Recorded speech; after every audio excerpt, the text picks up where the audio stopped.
уважаемые друзья и посетители моего канала. В ваших последних комментариях, которые я внимательно читаю, я получил очень много просьб от вас сделать свой обзор, авторский обзор на последнее выступление Димаша на конкурсе «Новая волна», где он исполнил произведение Игоря Яковлевича Крутого «Аве Мария». Конечно, с большим удовольствием я это сделаю, потому что я готов сделать не только обзор на это произведение, я готов вам, надеюсь, рассказать историю этого произведения, которое сокрыто за тем, что мы с вами видим. Потому что у этой песни, на мой взгляд, есть большая предыстория, забытая предыстория. Давайте попробуем вместе ее открыть заново и понять гораздо лучше то произведение, которое исполнил Димаш на этой сцене в Сочи. Приступим. Это будет, кстати, моим дополнительным бонусом в конце, где я вам расскажу об этой песне.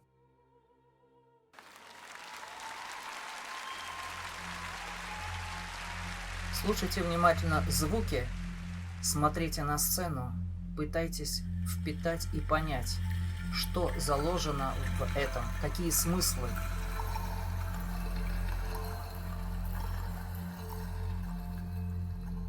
Необычные звуки, правда? Биение сердца.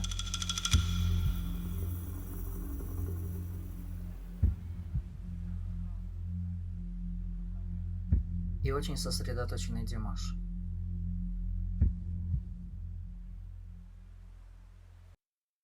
Я остановлю. Тот звукоряд, который мы сейчас с вами слышали, не принадлежит к европейскому звукоряду. И эти звуки не характерны для Европы. Эти звуки характерны для Непала, Тибета. Это характерно для буддийской культуры. И биение сердца, которое вы сейчас слышали, если вы обратили ваше внимание особенно усердно, это биение сердца происходит очень медленно. А когда происходит биение сердца очень медленно при таких звуках? Это во время медитации.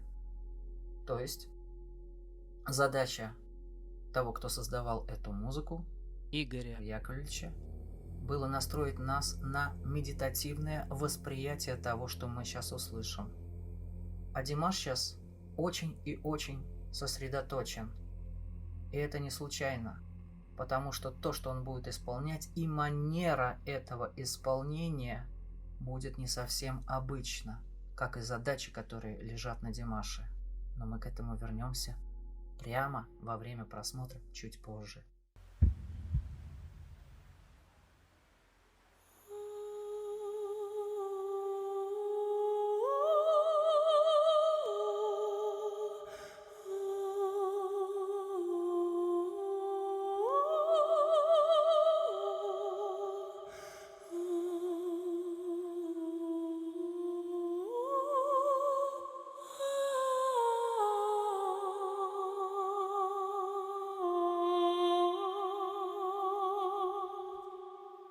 И я прямо здесь немножко остановлюсь.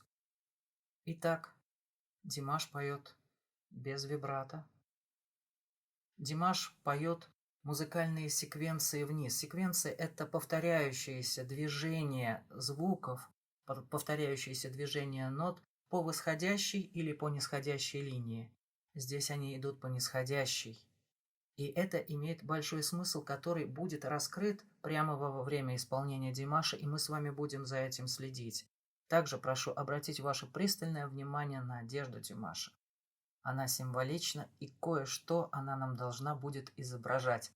Смысл этого мы поймем позже, а пока отобразим в нашем сознании то, что мы увидели. Мы увидели также некий храм, который выглядит как античный храм, и когда мы соберем всю эту мозаику, когда мы соберем этот пазл, мы поймем, что имел в виду сценарист и автор этой песни.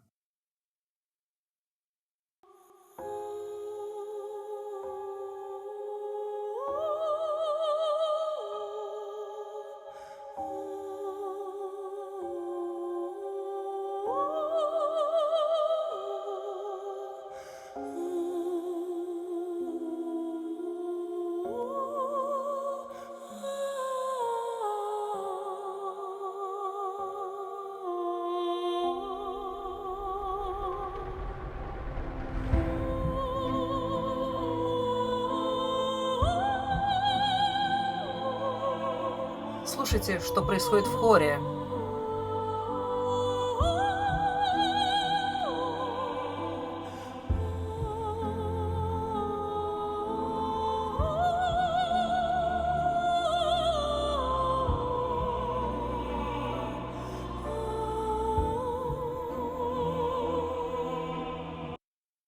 Итак, то, что вы сейчас слышите в хоре, вы слышите в основном высокие голоса.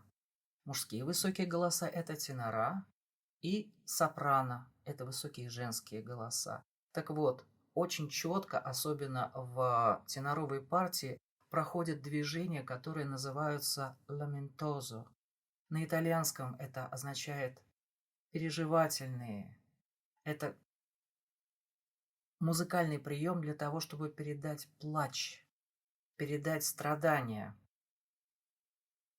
И я хочу, чтобы вы сами попробовали понять, для кого, к какому образу относятся эти ламентозо.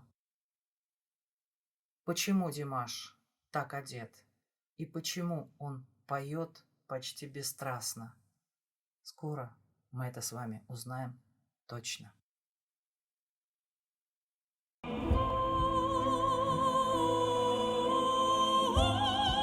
Смотрите на раскрытые руки Димаша.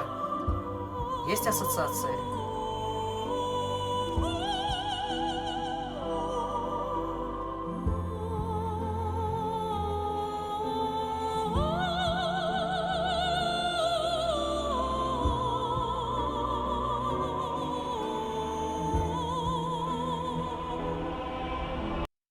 И я остановлюсь здесь, потому что я думаю, что теперь мы можем суммировать. Итак, Димаш, который одет в черный низ, белый верх, с распростертыми руками, поющий бесстрастно, максимально ровно, красиво, на фоне храма. И название произведения «Аве Мария». Вот и сложился пазл. Даже на превью к этому выступлению на канале Димаша он изображен как бы с крыльями.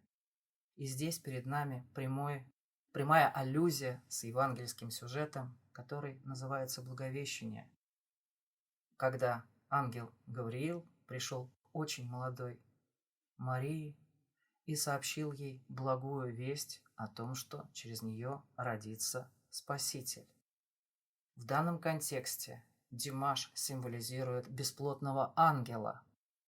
И вот это вот мягкое движение, максимально бесплотное, безвибратное, да, очень сосредоточенное для того, чтобы не выйти из рамок этого образа, Димаш представляется нам сейчас как ангел, который несет благую весть, той, которая осталась за кадром. Но сам Димаш находится на фоне храма. И хор, он с древних времен, особенно в христианском символизме, символизирует ангельские голоса, символизирует ангельские хоры, которые воспевают славу Творцу. Но здесь присутствует момент в тенорах, то, что мы с вами слышали, и в сопрано, особенно в тенорах, момент ламентозо, момент страдания, потому что то произведение, которое явилось прообразом, прототипом того, что мы сейчас слышим, как раз тоже основано именно на этом. Это не просто молитва, это целый комплекс того, что проходит перед глазами, возможно, Марии, которой обращены эти слова. Это то, что ей придется пережить очень многое. И здесь идет момент обращения к ней душевного с сопереживанием. И это сейчас мы с вами видим на сцене. Это сокрыто за символизмом, за языком символическим, который мы видим на сцене.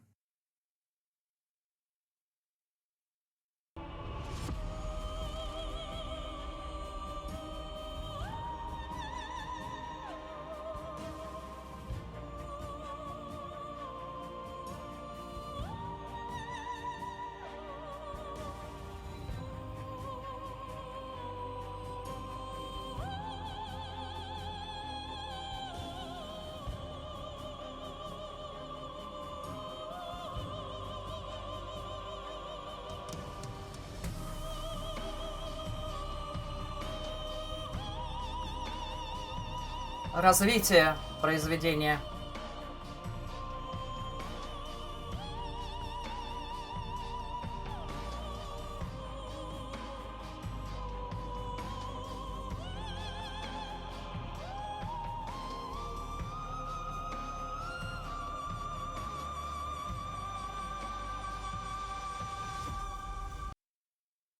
Позвольте, я вновь остановлю. К сожалению, я вынужден прерываться часто, поскольку YouTube блокирует все видео с Димашем, с этого концерта, с этого выступления. Я, к сожалению, должен прерываться часто, но все же я вам могу сказать о том, что Димаш вначале начал в тональности фа минор, и сейчас он у нас с вами находится в тональности уже до минор, то есть произошел качественный подъем на квинту, и те ноты, которые мы сейчас с вами слышим наверху, которые берет Димаш, это нота ми бемоль третьей октавы и, соответственно, фа.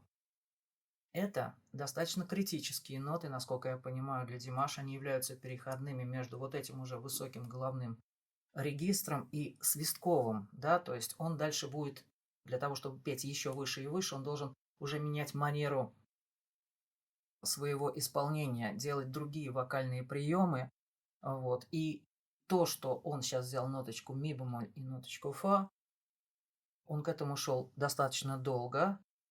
В моем предыдущем обзоре на его выступление на китайском конкурсе Singer в 2017 году есть анализ с примерами, как он пытался брать ноточку ми третьей октавы, начиная с 2012 года, и уже только к 15, 16 и особенно к 17 году он овладел техникой, где он смог брать эти ноты очень тяжелые, запредельно высокие. Он их берет мягко, хорошо, как бы вообще без напряжения. Это великое мастерство, к которому он шел многие и многие годы.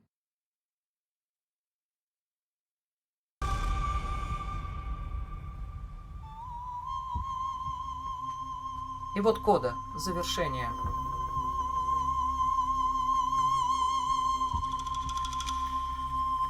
Тот же звукоряд, завершение медитации.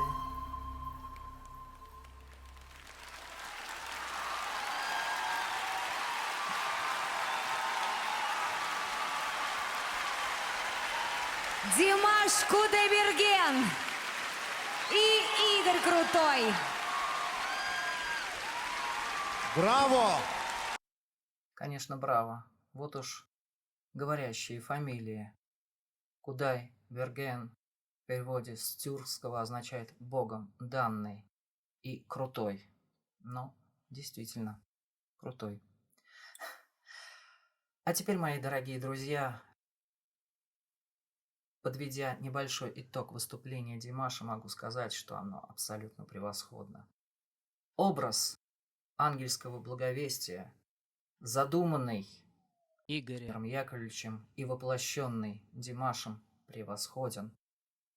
Участие хора, ламентоза, секвенции передают нам сам образ передачи того послания, которое было произнесено когда-то, почти 2000 лет назад. И оно актуально и сейчас, потому что за этим произведением стоит другое произведение одного из величайших мастеров прошлого столетия.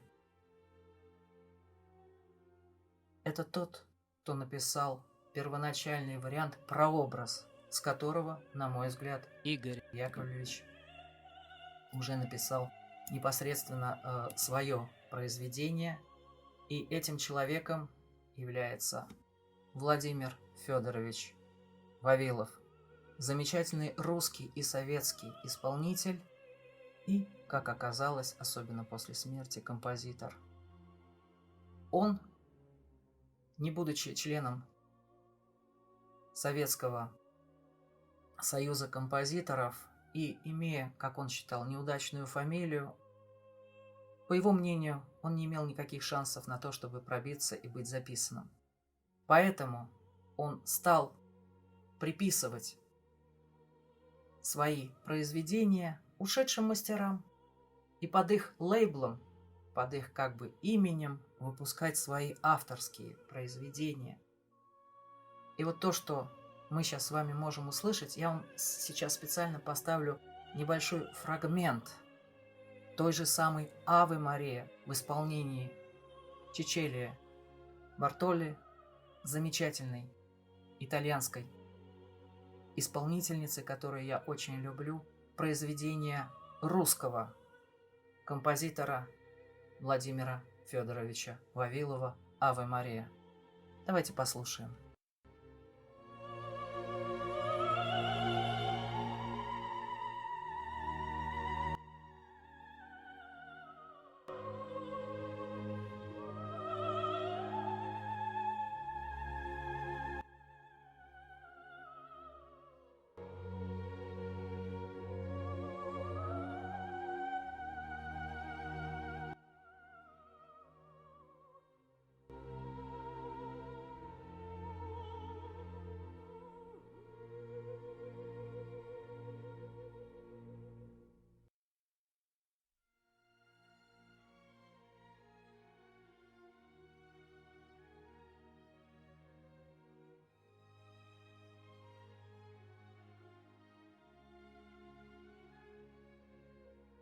Узнали?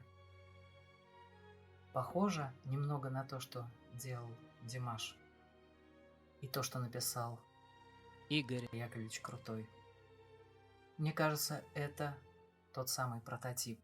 Я вам поставил лишь небольшой фрагмент этого исполнения. С вами был автор канала. Не забывайте подписываться, оставляйте, пожалуйста, ваши комментарии, я их внимательно читаю. И желаю вам всего самого наилучшего. Искренне ваш